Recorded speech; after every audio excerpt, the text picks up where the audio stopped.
Nikola Tesla.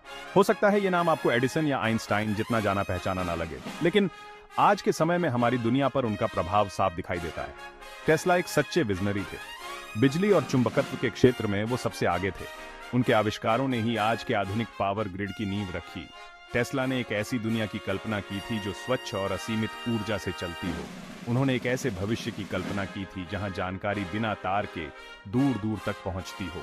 आइए आज हम निकोला टेस्ला के असाधारण जीवन के बारे में जानेंगे। दुनिया को रोशन करने वाले इस भुला दिए गए जीनियस से प्रेरणा लेने के लिए तैयार हो जाइए। निकोला टेस्ला का जन्म 10 जुलाई 1856 को स्मिलजान गांव में हुआ था। यह गांव ऑस्ट्रियाई साम्राज्य में था, जो अब आधुनिक क्रोएशिया है। टेस्ला बचपन से ही बहुत जिज्ञासु और कल्पनाशील थे। जटिल से जटिल चीजों को भी वो अपने दिमाग में कल्पना कर सकते थे। ये उनकी खासियत थी। टेस्ला को कम उम्र से ही बिजली में बहुत रुचि थी। उनकी ये रुचि एक साधारण से इलेक्ट्रोस्टैटिक जनरेटर को देखकर और भी बढ़ गई। वो इन अदृश्य शक्तियों को देखकर हैरान थे जो रोशनी और गति पैदा कर सकती थी। टेस्ला का बचपन प्रतिभा और बीमारी दोनों से भरा रहा। उनके परिवार ने उनकी असाधारण क्षमताओं को बचपन में ही पहचान लिया था। उन्होंने टेस्ला को आगे पढ़ाई करने के लिए प्रोत्साहित किया। उन्हें क्या पता था कि उनका बेटा एक दिन अपनी प्रतिभा से पूरी दुनिया को रोशन करेगा। टेस्ला को हमेशा से कुछ नया सीखने की लालसा थी, इसीलिए उन्होंने इंजीनियरिंग की पढ़ाई करने का फैसला किया। उन्होंने ऑस्ट्रिया के ग्राज शहर में स्थित ऑस्ट्रियन पॉलिटेक्निक में दाखिला लिया। वो पढ़ाई में बहुत तेज थे, खासकर गणित और भौतिकी में। हालांकि टेस्ला का यूनिवर्सिटी का सफर ज्यादा लंबा नहीं चला। आर्थिक तंगी के कारण उन्हें ग्रेजुएशन पूरा करने से पहले ही पढ़ाई छोड़नी पड़ी। लेकिन टेस्ला ने हार नहीं मानी। उन्होंने खुद ही पढ़ाई जारी रखी। उन्होंने विज्ञान और इंजीनियरिंग की ढेरों किताबें पढ़ीं। इसी दौरान टेस्ला ने प्रत्यावर्ती धारा यानी एसी के बारे में अपने विचार विकसित करने शुरू किए। उनका मानना था कि एसी में बिजली उत्पादन और वितरण में क्रांति लाने की क्षमता है। अपने इसी विजन के साथ टेस्ला 1881 में बुडापेस्ट चले गए। वहां उन्होंने एक टेलीफोन रिपीटर को डिजाइन और बनाया। इस अनुभव ने एसी तकनीक की शक्ति में उनके विश्वास को और मजबूत कर दिया। 1884 में 28 साल की उम्र में टेस्ला ने एक ऐसा सफर शुरू किया जिसने उनकी जिंदगी बदल दी। वो अमेरिका के लिए रवाना हुए। उनके पास बस एक नोटबुक थी जिसमें उनके सारे आइडिया लिखे हुए थे। उनके पास थॉमस एडिसन का एक रेफरेंस लेटर था। एडिसन उस समय एक प्रसिद्ध आविष्कारक थे। वो डायरेक्ट करंट यानी डीसी बिजली के समर्थक थे। टेस्ला का लक्ष्य एडिसन को एसी की श्रेष्ठता के बारे में समझाना था। हालांकि एडिसन ने डीसी तकनीक में काफी निवेश कर रखा था। इस झटके के बावजूद टेस्ला को एडिसन मशीन वर्क्स में नौकरी मिल गई। उन्होंने एडिसन के डीसी सिस्टम को बेहतर बनाने के लिए कड़ी मेहनत की। एडिसन मान गए, लेकिन जब टेस्ला ने काम पूरा कर लिया तो उन्होंने पैसे देने से मना कर दिया। इस धोखे ने टेस्ला को बहुत निराश किया। उन्होंने एडिसन का साथ छोड़ दिया और ठान लिया कि वो अपने विजन को दुनिया के सामने लाकर रहेंगे। टेस्ला और एडिसन के बीच यह प्रतिद्वंदिता एक मिसाल बन गई। करंट्स की जंग सिर्फ एक वैज्ञानिक बहस नहीं थी, यह बिजली के भविष्य पर नियंत्रण की लड़ाई थी। एडिसन एसी को बदनाम करने के लिए दृढ़ थे। उन्होंने इसके खिलाफ एक अभियान ही चला दिया। उन्होंने दावा किया कि एसी खतरनाक है और यहां तक कि उन्होंने लोगों के सामने जानवरों को बिजली से मारकर दिखाया। इसके विपरीत टेस्ला ने एसी की सुरक्षा और दक्षता को प्रदर्शित करने पर ध्यान केंद्रित किया। यहां तक कि उन्होंने खुद को एक कंडक्टर के रूप में इस्तेमाल करके दिखाया कि एसी का उपयोग सुरक्षित रूप से किया जा सकता है। इस जंग में एक महत्वपूर्ण मोड़ तब आया जब 1893 में शिकागो वर्ल्ड फेयर का आयोजन हुआ। इस मेले को बिजली से रोशन किया जाना था। टेस्ला के एसी सिस्टम को यह ठेका मिल गया, जो टेस्ला के लिए एक बड़ी जीत थी। एसी की इस जीत ने आधुनिक इलेक्ट्रिकल ग्रिड के लिए रास्ता साफ कर दिया।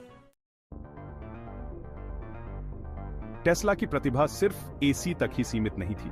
उन्होंने कई और क्षेत्रों में अभूतपूर्व योगदान दिया। उन्होंने दुनिया भर में 300 से ज्यादा पेटेंट हासिल किए। टेस्ला कॉइल उनका सबसे उल्लेखनीय आविष्कार था। यह आविष्कार आज भी रेडियो तकनीक, मेडिकल इमेजिंग और यहां तक कि स्पेशल इफेक्ट्स में उपयोग किया जाता है। टेस्ला ने रेडियो तकनीक में भी महत्वपूर्ण प्रगति की। उन्होंने रेडियो ट्रांसमीटर का मूल डिजाइन विकसित किया। यह सब उन्होंने मार्कोनी से कई साल पहले किया था, जिन्हें अक्सर इस आविष्कार का श्रेय दिया जाता है। टेस्ला का विजन अपने समय से कहीं आगे था। उन्होंने एक ऐसी दुनिया का सपना देखा था जहां जानकारी और ऊर्जा को बिना तार के भेजा जा सके। टेस्ला के आविष्कार सिर्फ बिजली तक ही सीमित नहीं थे। टेस्ला विज्ञान और तर्क के व्यक्ति थे, हालांकि उन्हें संख्याओं से भी काफी लगाव था, खासकर 3, 6 और 9 नंबर से। उनका मानना था कि इन नंबरों में ब्रह्मांड को समझने की कुंजी छिपी है। इन नंबरों को लेकर टेस्ला का जुनून उनकी अजीब आदतों में साफ झलकता था। वो किसी भी इमारत में प्रवेश करने से पहले उसके चारों ओर 3 बार चक्कर लगाते थे। वो होटल के उन कमरों में ही रुकते थे जिनके कमरे का नंबर 3 से विभाजित हो जाता हो। कुछ लोगों ने इसे उनकी सनक कहा, लेकिन टेस्ला का मानना था कि इन नंबरों का एक गहरा अर्थ है। वो इन्हें प्राकृतिक दुनिया का आधार मानते थे। 3, 6 और 9 के साथ टेस्ला के इस जुनून ने दशकों से गणितज्ञों और वैज्ञानिकों को हैरान करके रखा है। आज तक टेस्ला की इस संख्यात्मकता के पीछे का सच एक रहस्य बना हुआ है। टेस्ला का जीवन असाधारण उपलब्धियों से भरा था, हालांकि उन्हें कई असफलताओं और अधूरे सपनों का भी सामना करना पड़ा। वार्डनक्लिफ टॉवर उनकी सबसे महत्वाकांक्षी परियोजनाओं में से एक था। इस विशाल संरचना को दुनिया भर में बिना तार के बिजली और संचार सिग्नल प्रसारित करने के लिए डिजाइन किया गया था। टेस्ला ने इस प्रोजेक्ट में बहुत पैसा लगाया, हालांकि टॉवर के पूरा होने से पहले ही पैसा खत्म हो गया। आखिरकार यह प्रोजेक्ट बंद कर दिया गया। टेस्ला ने एक ऐसे भविष्य की भी कल्पना की थी जहां मुफ्त ऊर्जा सभी के लिए उपलब्ध होगी। उनका मानना था कि ऊर्जा को पर्यावरण से ही प्राप्त किया जा सकता है। दुर्भाग्य से मुफ्त ऊर्जा के बारे में टेस्ला के विचारों को लोगों ने स्वीकार नहीं किया और उनका विरोध किया। इन असफलताओं के बावजूद टेस्ला ने कभी भी अपने विजन से समझौता नहीं किया। निकोला टेस्ला एक विरोधाभासी व्यक्तित्व वाले व्यक्ति थे। वो एक प्रतिभाशाली आविष्कारक और दूरदर्शी विचारक थे, लेकिन वो अपनी सनक और अजीब आदतों के लिए भी जाने जाते थे। टेस्ला को कीटाणुओं से बहुत डर लगता था। उन्हें लगातार हाथ धोने की आदत थी। कीटाणुओं से डरने के बावजूद टेस्ला को कबूतरों से बहुत लगाव था। उन्हें अक्सर पार्क में कबूतरों को दाना खिलाते हुए देखा जाता था। उन्होंने यह भी दावा किया था कि उनका एक खास कबूतर से एक अलग ही रिश्ता बन गया है। टेस्ला अपने सोने के अनोखे समय के लिए भी जाने जाते थे।